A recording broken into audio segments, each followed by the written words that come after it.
Hey guys, it's Marcus Maloney, and in today's 2-minute meetup, I want to talk about the POF letter, which is the proof of funds letter.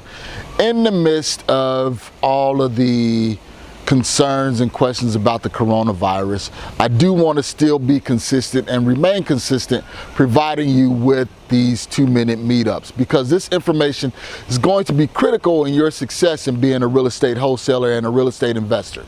So now let's dive into the POF letter, or the proof of funds letter. You can look around the internet and you can find, where people ask this question, well, how do I get started, if I don't have proof of funds? Well, a proof of funds letter is just basically stating that you have X amount of dollars in an account sitting somewhere, or you have access to that money from a lender sitting somewhere where you can actually close on a transaction. So I want to let you know that in the years of me doing this, nearly 10 years, I have only been asked about a proof of funds letter one time. And this was on a project that we were looking at doing. It was a $500,000 lakefront house that we were going to be doing, and it was listed with the realtor. So with that being said, I did have to provide a proof of funds letter, which I was able to obtain from actually one of my premier buyers that were looking at purchasing the property. So with that being said, again, I've only been asked about a proof of funds letter one time, and that was because the property was listed with the realtor.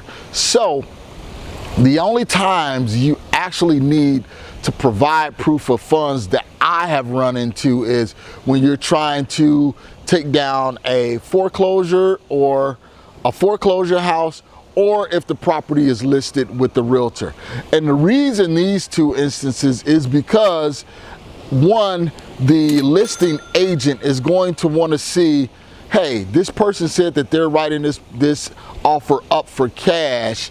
Let us have some validity in knowing that this person has the cash accessible to take down this property.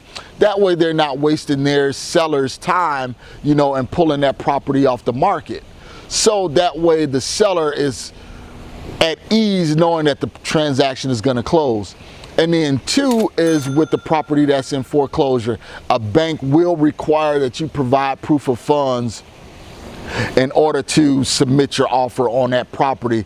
And then three, I forgot there is a third one, and that is with a property that's going to auction. The auction, or again, the bank is going to want to see those proof of funds. So don't be concerned, especially when you're direct to seller, about a proof of funds. I have never had a seller say, okay, you say you're going to buy this house for $200,000 cash, let me see the $200,000 cash.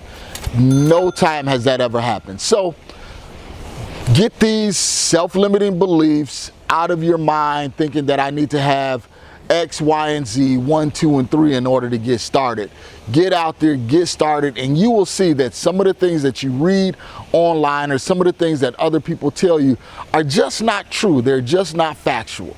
So this is Marcus Maloney. This is your 2-minute meetup for this week. And remember, stay safe and always enjoy the journey.